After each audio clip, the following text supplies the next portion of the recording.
Hi everyone, welcome to Krako's video series. A lot of people have been asking me, ma'am, I'm just starting my preparation. Where do I begin? How do I begin my CAT preparation? So this is your one-stop guide to CAT preparation if you're starting in June, how to make the best use from June till November so that you crack CAT 2026. So let's get started. I want this to be like a quick reminder of the important things that you should do right and the mistakes that you should avoid. So let's get started.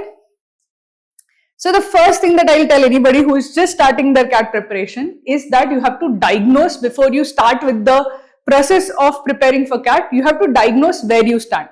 See, remember that CAT is not a single process. It's not like your 10th standard, there's a syllabus, everybody has to read it end to end and write in the exam. It's not like that.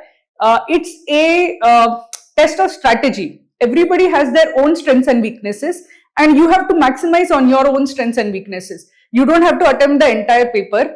You have to attempt the questions that are your strongest point.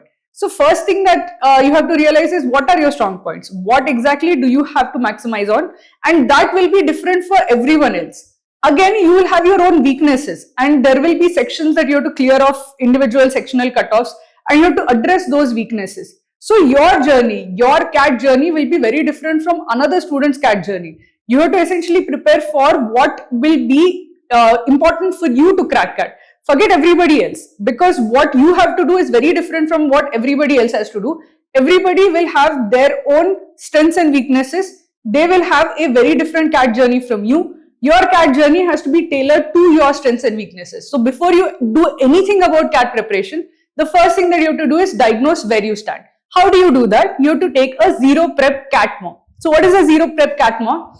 You can take one of Krako's free CAT mocks if you're just preparing. We give 3 free CAT mocks. You can start with any of them, or you can take a previous year's paper in the mock format. So Krako has put up all the previous year's papers in the mock format. So CAT 2025, CAT 2024, all slots are there in the mock format. You can start by giving any one of them as mock.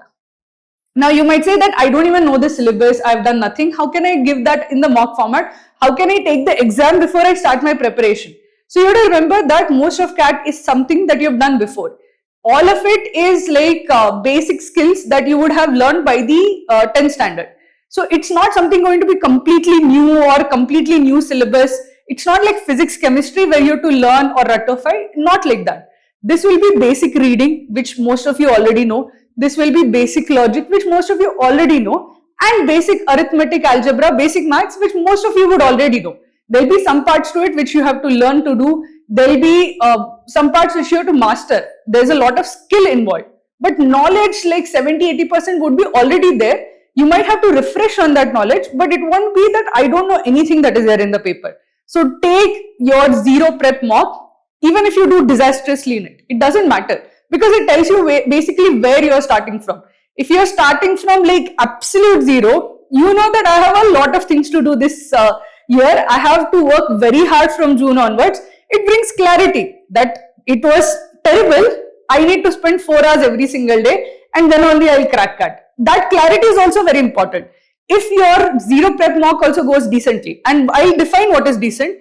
In quant, if you are able to solve at least 4 to 6 questions, in verbal, if you are able to solve say 6 to 7 questions correctly, and in DILR, 0 also is okay. DILR is something that nobody knows from the very beginning, so ignore it.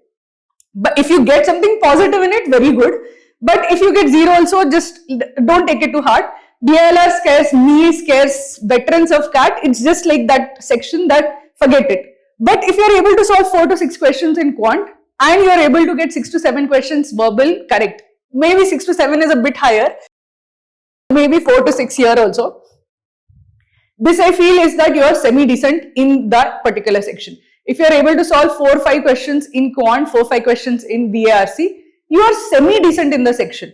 That means that you can like do your basic preparation in quant and you will clear the CAT sectional cutoff. You will actually do well in quant section.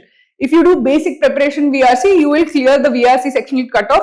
You will do well in that section. So this basically means your baseline is decent. There is nothing super wrong in that particular section for you. You just need to go through the process of like covering the concepts, doing the concept test, like solving questions, and you should be fine in that section. You are not weak in the section. If you're not able to do 4 or even 4 questions in either of these topics, it indicates that you're slightly weak in that topic. Now, if you're weak in that topic, you have to give more time to it. So you can say that if both are okay, 2 hours of work per day is sufficient. If one of them is weaker, say quant is weaker, you have to do an additional hour of work every single day. You will have to do 3 hours of work, 1 extra hour for quants just to catch up where you are able to do more questions. If you are weak in verbal, give that extra hour to verbal. If you are weak in both, okay, then you have to give 1 extra hour for quant, 1 extra hour for verbal, and then instead of 2 hours per day, you have to give 4 hours per day. So irrespective of where you start, the only thing that will really change is how much time you have to give. But everybody can crack CAT given that they give enough time consistently from June till November. This is the first thing that you have to do. Diagnose where you stand. Do you need 2 hours a day? Do you need 3 hours a day? Do you need 4 hours a day? And which section is the bad section for you? Let's go and look at what you have to learn from each of those sections. What exactly you should look at. In quant section, the first thing I'll tell you in quant section, there are 22 questions. Very few people actually solve all 22 questions. Only the 100 percentilers really solve all 22 questions. Most of the students solve somewhere between 16 to 18 questions. If you solve 16 to 18 questions, you are 99.9 percentiler. If you solve something like 12-13 questions, you are 99 percentiler. Many students who are 95 percentilers solve something like 10 questions, 8 to 10 questions. So you can see a lot of students, a majority of students, 99% of students who appear for CAT solve only 8 to 10 questions out of 22. Very few actually solve 16 out of 22, even fewer solve all 22 out of 22. So what does this practically mean? It practically means that you don't have to solve every single question in quant. You don't have to do all the portion in quant. You have to figure out what is your strength in quant, what is your weakness in quant. Your strength you have to bolster, you have to make sure that any question comes from the area of strength, you are going to be able to solve it. Weaknesses, you must try to cover up the weaknesses such that if an easy question comes from that particular area, suppose my weakness is geometry, at least I should be able to do easy questions from geometry. A difficult question comes from geometry, I leave it in the first attempt. I don't attempt it only. Because I'm not going to do all 22 questions, why waste my time, my energy on my weaker part? I should give my time, my energy to the stronger part.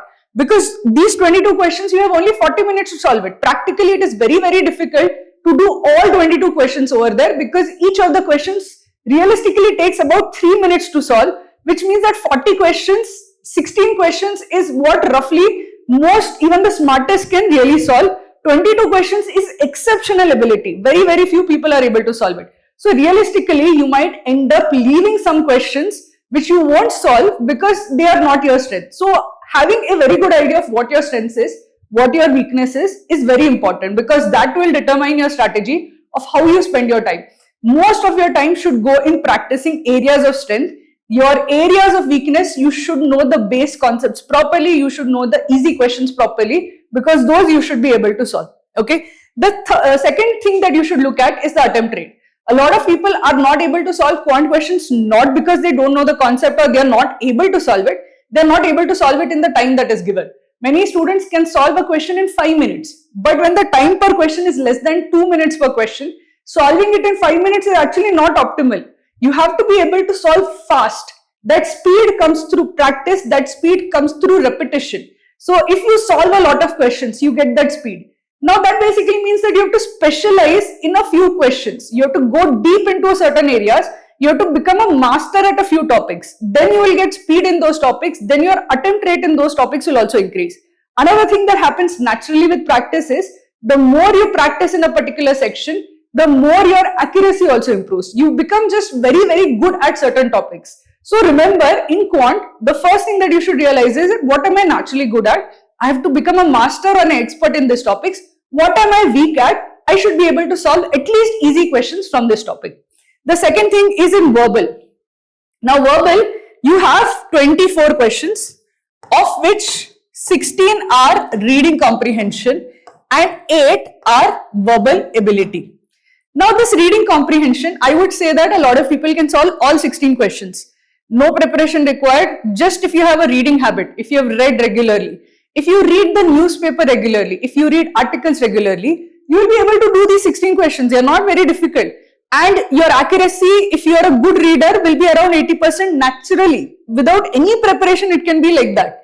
So what happens is that a lot of students feel that, okay, I have been preparing for so long, I'm not able to do these questions. Somebody just started preparation yesterday and they got like 12, 13 questions correct in VRC. What is happening?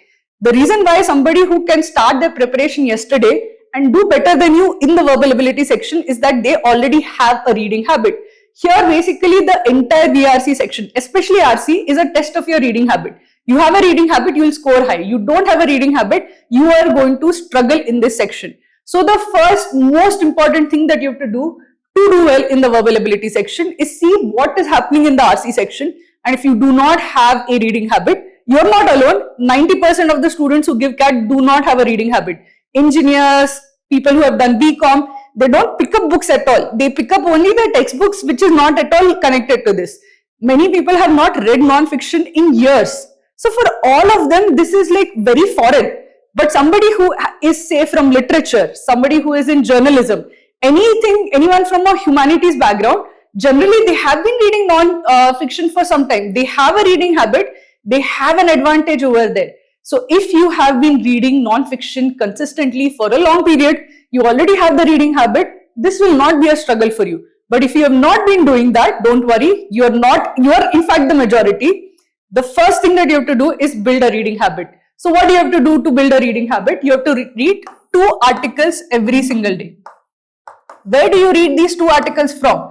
So we basically collect articles from across the internet and we put links to them on the website. So we have something which is called, just search for Krakow CAT daily articles.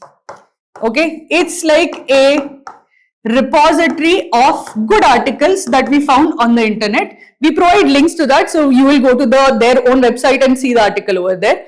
I want you to read 2 articles every single day from this. The articles that we choose also, we know, are the kind of articles CAT paper setter asks. So they are non-fiction, based on economics, humanities, sociology, psychology, philosophy. The kind of articles we expect to see in CAT, we kind of know what do paper setters generally ask. We put those kind of articles over there. And we have been doing this for such a long time that now we have this huge compilation of articles. You will not run out of articles. We keep adding every single day. But if you read 2 articles every single day, what is going to happen is that you're suddenly going to kickstart a reading habit. You do this reading habit for 6 months, right? It is more than enough for you to actually crack CAT. Cracking the VRC section is not like, it's not rocket science. It is simple, consistent reading habit. It's just that.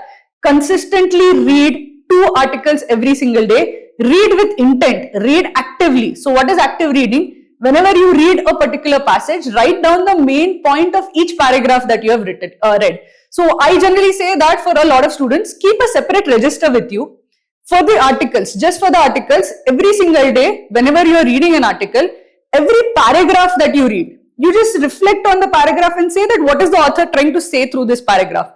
Write down the main point that you have understood from this paragraph. Okay, the author is trying to make the case for this. The author is arguing this. The author says that this policy is a waste of time, or that this policy will not work. Whatever is the author saying, just write down the main point that you could understand from that particular paragraph. This basically kickstarts your comprehension skills. You are not just reading passively, words are not just entering and escaping from your mind. You are forcing yourself to think of what you are reading. What is the author trying to say? You are doing basically active listening. You are trying to listen and respond to what the author is trying to say. So this is what I called active reading. Whenever you read like this, your comprehension skills get like, you are basically constantly exercising your comprehension skills. They get built over time. It's not something that will be built in 1 day, 2 days, 1 week, 2 weeks. 2-3 months you do consistently, then you will see an improvement in your comprehension skills. Then you will see that there is like, I can understand better. The minute you start understanding better, these 16 questions are sorted. So this entire thing entirely relies on your comprehension skills, which depends on your reading habit. The first thing that you have to look at is, do I have a reading habit? Can I read and understand passages? If not, that is the first step that you have to take. Here I said 0 is also okay. The reason why I said 0 is also okay is because the DILR section is a section which most of you have never seen before. It's something that if you have done competitive exams before, you would have some paper called reasoning. Okay, this is essentially reasoning. This is logical reasoning plus data interpretation. Data interpretation means you have table-based sets, you have charts, you have to understand, read charts. You have to understand data and see where data is like missing data is there, you have to backfill data. This is data interpretation. The second part is logical reasoning. Logical reasoning is that you will be given some kind of puzzles, you have to solve the puzzles. Now, a lot of students have never done this because really what is the need to solve puzzles? Puzzles are something people do when they are like for fun. A lot of people solve Sudoku for fun. A lot of people solve like Kakuro for fun. This is something like that. This is a puzzle. There is nothing, there is no syllabus for this, okay? So because it is all puzzles, mostly you get better at this through solving. And the good news is that if you're bad at this, everybody is bad at this. Even the CAT veterans are super scared of this particular section, because if something unexpected comes, any section you say there is no syllabus, it can be very difficult because you can have something which is unexpected, and the minute it is unexpected, you don't really know how to solve it. So here basically what I say is that it's very difficult to become an expert in everything when it comes to the DILR section. But there are few types of DILR sets that I see come every single time. They are table-based sets, table with missing values, table-based sets where you have two interconnected tables, or charts-based sets. These are the data interpretation sets that come very often.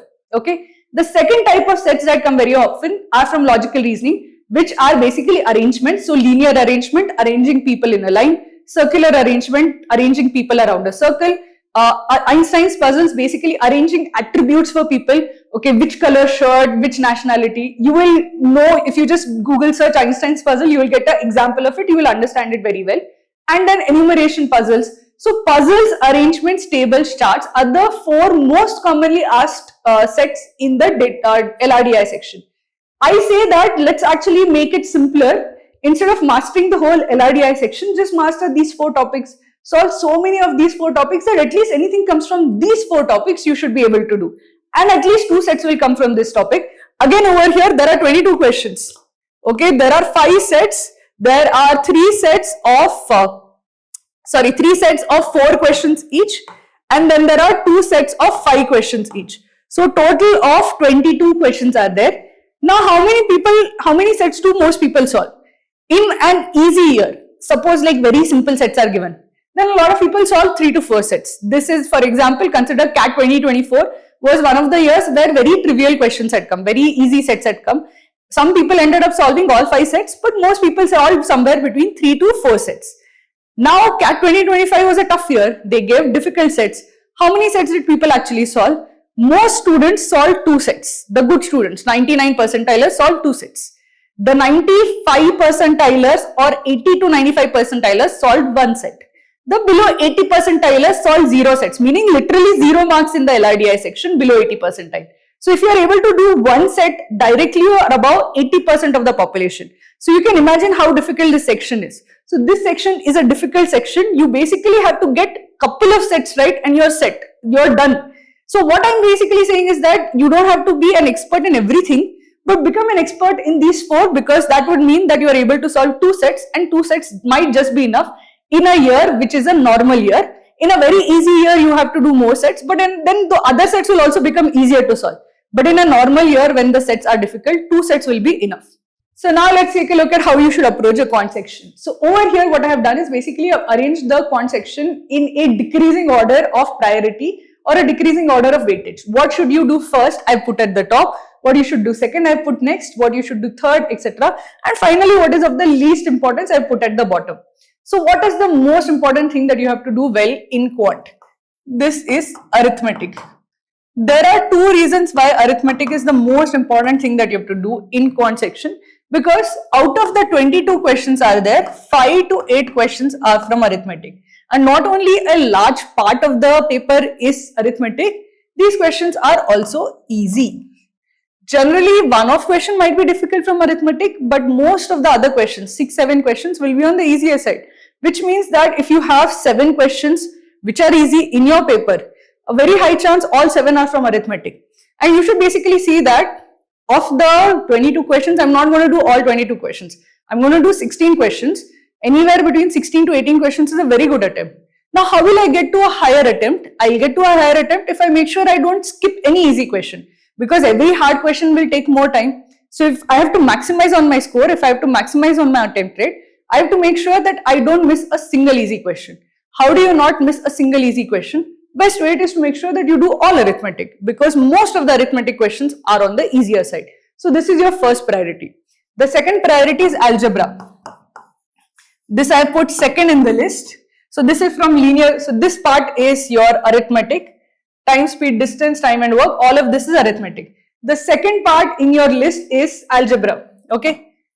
You have linear equations, quadratic equations, you have inequalities, you have functions, graphs.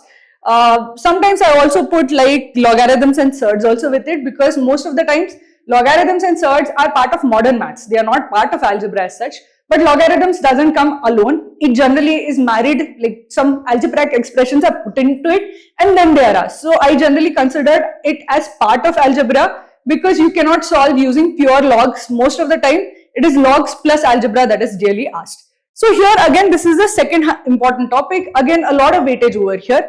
But the issue is that even though a lot of questions come from algebra, the question difficulty level is slightly higher, especially for non-engineers. If you have not done algebra for quite some time, you're going to struggle a bit over here. So always say that this is my first priority. I should be able to definitely solve this, because this you have done in 8th standard, 9th standard, 10th standard, you have done all of these questions. So even if you know 10th standard maths, you will be able to do most of arithmetic. Algebra will be tougher for you. So algebra is second priority. It has a lot of questions, but they are on the difficult side. The third priority is geometry. Why is geometry the third priority? Firstly, lesser questions come. About 3 questions come. 3 to 4 questions, or 3 to 5. In some years 5 might come, but generally 3 questions come. And these are again moderate difficulty level to hard.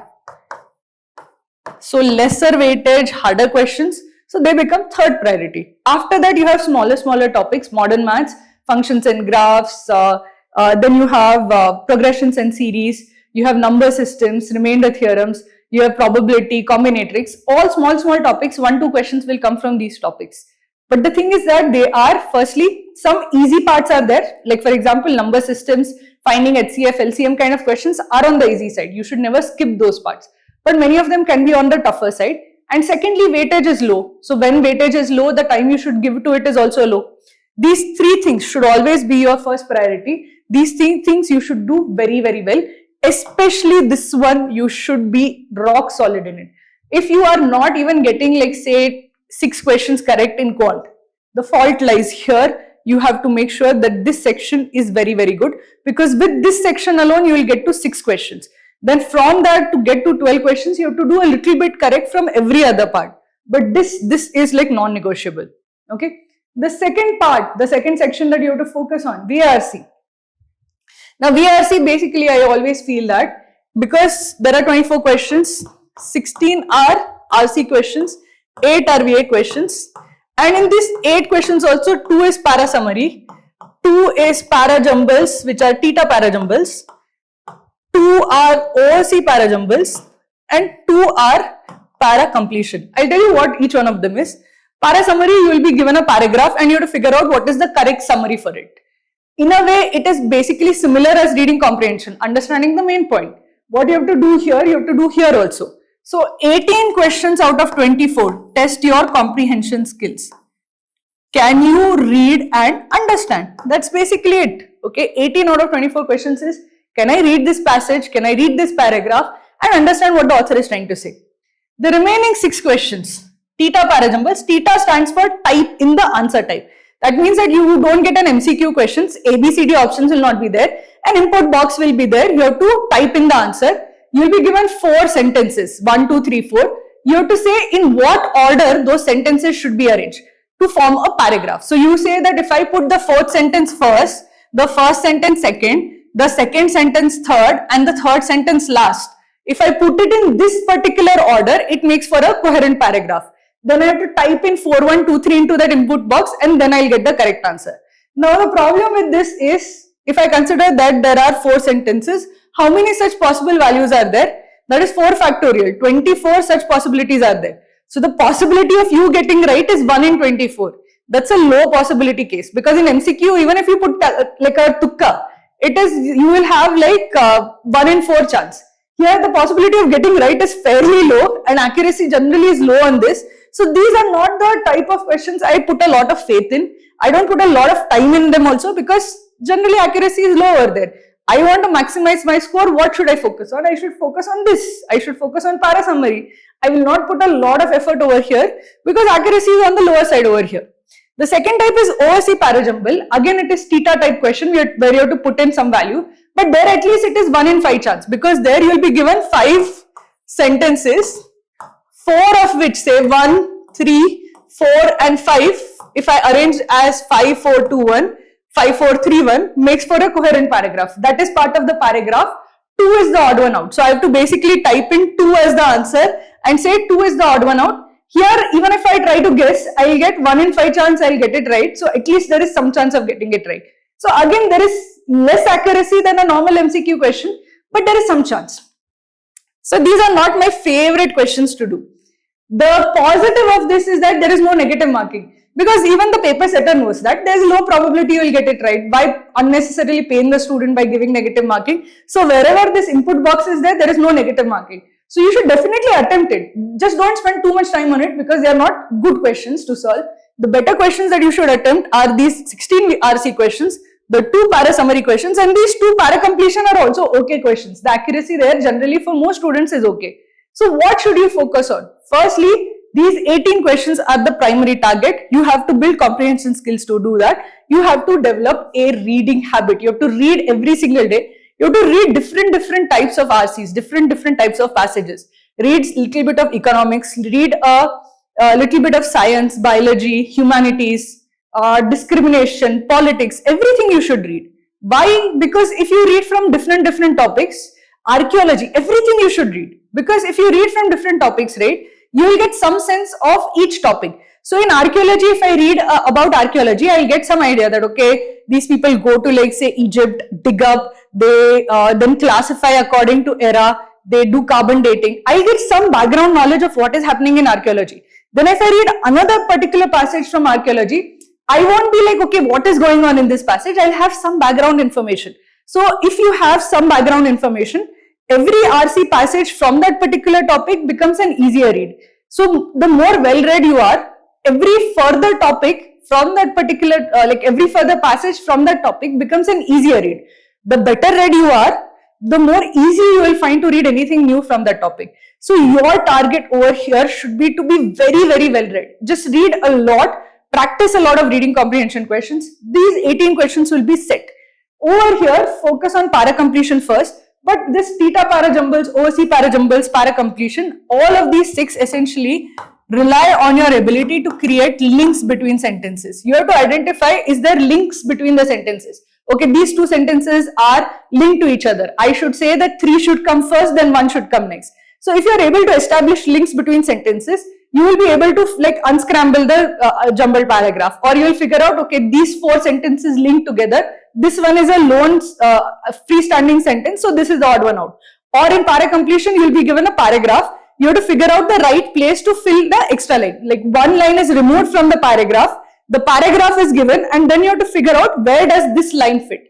Now to do that also, you have to get a sense of what are the links between the sentences. So these 6 questions are the ability to identify links between sentences. It is a rather arbitrary ability, I'll be honest with you. Like, I don't see any direct benefit of having that ability, but well, they are testing that, so we have to develop that ability also. So this is one ability, identifying links between sentences, helps with these 6 questions that are there.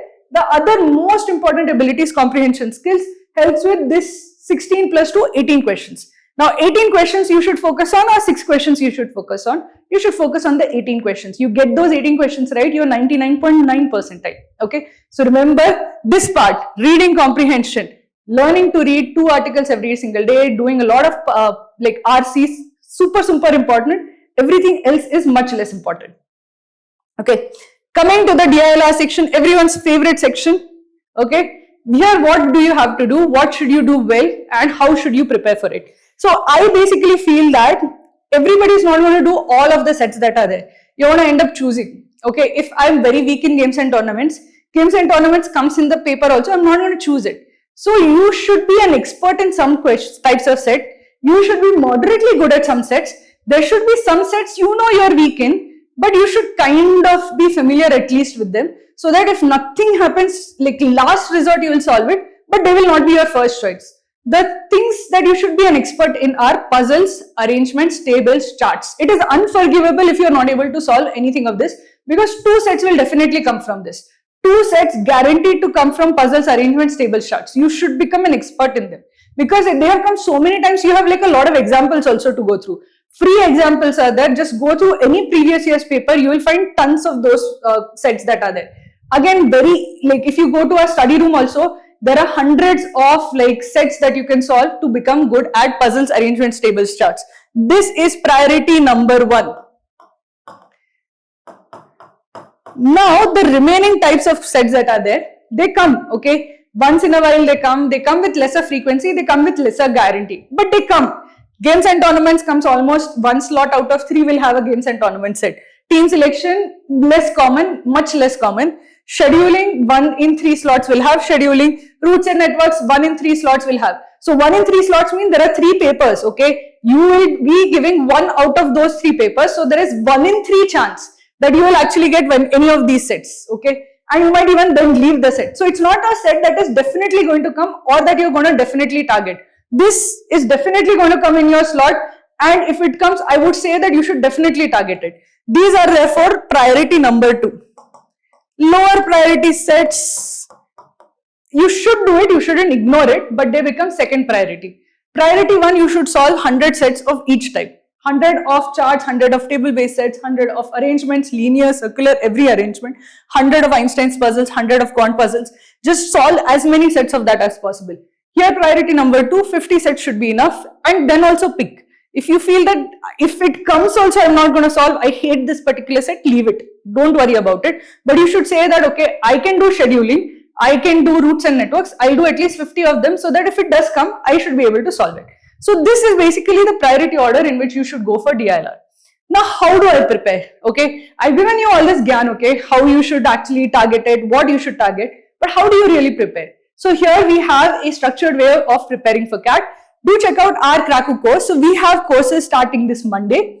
If you have any questions about how to prepare, do call us on this number, that is 630-323-9042. We'll be there to answer any questions that you might have about the course. But the important features that you need in any course that you solve is, firstly, you need a foundation of concepts. So we have basically a day-wise schedule. Every single day you will be given pre-recorded lessons. You will be told that see these lessons. That same evening at 7:30 p.m. you will have a daily live class from 7:30 p.m. to 9:30 p.m. We will have a basic class from 7:30 to 8:30 and an advanced class from 8:30 to 9:30. The point is that in those 2 hours, we'll cover a particular topic. We'll solve a lot of questions from the topic. We'll basically make sure that you're able to solve questions from a basic level to an advanced level in a given topic. So here you will have daily live class, daily day-wise schedule of pre-recorded videos. You have weekly revision so that you can revise whatever you have learned. You also have one-on-one mentorship. So you can actually talk to a mentor and say that, okay, this is going well for me, this is not going well for me. Or in mocks, I'm able to score this much, I'm not able to score this much. So you can actually have your doubts, your any issues that you're facing answered by an expert mentor who has worked in this field for a very long time, who understands exactly how to prepare for CAT. In addition to this, you'll also get mocks if you join the full course. You will get doubt solving facility. So below every video, you can ask your doubt. Below every question, you can ask your doubt. And obviously in the live session, you can ask any doubts that you have during the session itself.